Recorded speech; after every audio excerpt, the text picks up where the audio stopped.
നമസ്കാരം.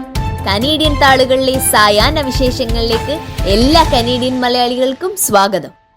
വിദേശ സംരക്ഷകർ 5% നികുതി നൽകണമെന്ന് കനേഡിയൻ ടെലികോം റെഗുലേറ്ററി. കാനഡയിൽ പ്രവർത്തിക്കുന്ന ഓൺലൈൻ സ്ട്രീമിംഗ് സേവനങ്ങൾ ആഭ്യന്തര പ്രക്ഷേപണ സംവിധാനത്തെ പിന്തുണയ്ക്കുന്നതിനായി അവരുടെ കനേഡിയൻ വരുമാനത്തിന്റെ 5% സംഭാവന നൽകണമെന്ന് രാജ്യത്തെ ടെലികോം റെഗുലേറ്റർ.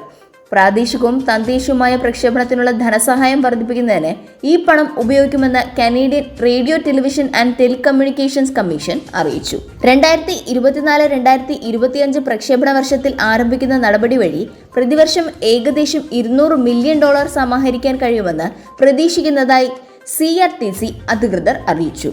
ഫ്രാൻസ് പോലുള്ള രാജ്യങ്ങളിൽ വളരെ മുൻപേ ഇത്തരം നികുതികൾ നടപ്പിലാക്കിയിട്ടുണ്ടെന്നും പുതിയ നടപടി ആഗോള സ്ട്രീമറുകൾക്ക് കാനേഡിയൻ ക്രിയേറ്റീവുകളുമായി നേരിട്ട് സഹകരിക്കുന്നതിനും ഇവിടെയും ലോകത്തെമ്പാടുമുള്ള പ്രേക്ഷകർക്കായി കാനഡയിൽ നിർമ്മിച്ച ലോകോത്തര സൃഷ്ടികൾ പ്രദർശിപ്പിക്കുന്നതിനും ഇടവരുത്തുമെന്നും ടെലികോം റെഗുലേറ്ററി അറിയിച്ചു. അവശ്യ വസ്തുക്കളുടെ വില വർധന നടപടിയെടുക്കണമെന്ന് NDP.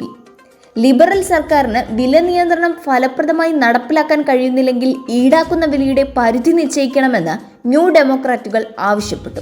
പണപ്പെരുപ്പത്തിനും വിലക്കയറ്റത്തിനുമിടയിൽ പെട്ടുഴലുന്ന സാധാരണ കനേഡിയൻസിനെ സഹായിക്കാൻ ഈ പരിധി അത്യാവശ്യമാണെന്നും NDP നേതാവ് ജഗ്മീത് സിംഗ് സർക്കാരിനോട് ആവശ്യപ്പെട്ടു. വാഹന മോഷണ ക്ലെയിമുകൾ വർദ്ധിക്കുന്നതായി ഇൻഷുറൻസ് ബ്യൂറോ ഓഫ് കാനഡ. കഴിഞ്ഞ കുറച്ച് വർഷങ്ങളായി ഗ്രേറ്റർ ടൊറന്റോ ഏരിയയിലും ഒന്റാരിയോയിലുടനീളവും വാഹനമോഷണം മൂലമുള്ള ഇൻഷുറൻസ് ക്ലെയിമുകൾ കുതിച്ചുയരുന്നതായി ഇൻഷുറൻസ് ബ്യൂറോ ഓഫ് കാനഡയുടെ പുതിയ റിപ്പോർട്ട്. ടൊറന്റോയിലെ ഓട്ടോ മോഷണ ക്ലെയിമുകൾ 2018 $56 മില്യൺ നിന്ന് 2023 ഏകദേശം $372 മില്യൺ വർദ്ധിച്ചു. മുൻ വർഷങ്ങളെ അപേക്ഷിച്ച് ഏതാണ്ട് 561% വർധനയാണിത്.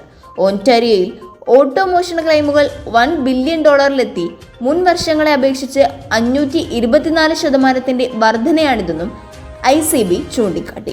വിദേശ വിപണിയിലേക്ക് കയറ്റുമതി ചെയ്യാൻ കാറുകൾ മോഷ്ടിക്കുന്ന സംഘം കാനഡയിൽ എമ്പാടും പ്രവർത്തിക്കുന്നുണ്ടെന്നും പോലീസ് സത്വര നടപടി എടുത്തില്ലെങ്കിൽ മോഷണവും ക്ലെയിമുകളും നിർബാധം തുടരുമെന്നും റിപ്പോർട്ട് പറയുന്നു.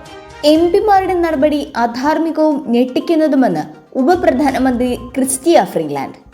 വൈദേശിക ശക്തികളെ കനേഡിയൻ തിരഞ്ഞെടുപ്പുകളിൽ ഇടപെടാൻ ചില MP-മാർ മനഃപൂർവ്വം അനുവദിച്ചുവെന്ന നാഷണൽ സെക്യൂരിറ്റി ആൻഡ് ഇന്റലിജൻസ് കമ്മിറ്റിയുടെ റിപ്പോർട്ടിനോട് പ്രതികരിക്കവെയാണ് ക്രിസ്റ്റിയ നയം വ്യക്തമാക്കിയത്. കുറ്റകൃത്യത്തിൽ ഉൾപ്പെട്ടവരുടെ പേരുകൾ റിപ്പോർട്ടിൽ ഉണ്ടെങ്കിലും അതിപ്പോൾ പരസ്യമാക്കാൻ താനില്ലെന്നും എന്നാൽ യഥാസമയം ശിക്ഷിക്കപ്പെടേണ്ടവർ ശിക്ഷിക്കപ്പെടുക തന്നെ ചെയ്യുമെന്നും അവർ മാധ്യമങ്ങളോട് പറഞ്ഞു. നടുനിവർത്തി ഇന്ത്യ, നട്ടലൊടിയാതെ NDA. 18ാം ലോക്സഭയിലേക്ക് നടന്ന തിരഞ്ഞെടുപ്പിൽ പ്രവചനങ്ങളും എക്സിറ്റ് പോളുകളുമെല്ലാം കാറ്റിൽ പറന്നെങ്കിലും 3ാം മോഡി സർക്കാർ വീണ്ടും അധികാരത്തിലേക്ക്. അമ്പെ പരാജയപ്പെടുമെന്ന് എക്സിറ്റ് പോളുകൾ പ്രവചിച്ച ഇന്ത്യ മുന്നണി ഹിന്ദി ഹൃദയഭൂമിയിൽ കാഴ്ചവെച്ച പ്രകടനം അതിശയം ജനിപ്പിക്കുന്നതായിരുന്നു. 293 സീറ്റോടെ NDA മുന്നണി കേവല ഭൂരിപക്ഷം നേടിയപ്പോൾ 234 സീറ്റുമായി ഇന്ത്യ മുന്നണി 18ാം ലോക്സഭയിലെ ശക്തമായ പ്രതിപക്ഷമാകും.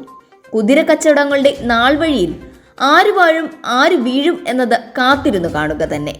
അപ്പോൾ ഇന്നത്തെ കനേഡിയൻ സായാഹ്ന വിശേഷങ്ങൾ ഇവിടെ അവസാനിക്കുന്നു. ഇത് നിങ്ങളിലേക്ക് എത്തിച്ചത് Polaris dental, Brampton, Latha Menon, barrister solicitor of Menon law professional corporation, Kerala curry house, Mississauga, Jojo Augustine real estate broker. എല്ലാവർക്കും നല്ലൊരു സായാഹ്നം നേർന്നുകൊണ്ട് കനേഡിയൻ താളുകൾക്ക് വേണ്ടി ഗാഥാ പ്രകാശ്.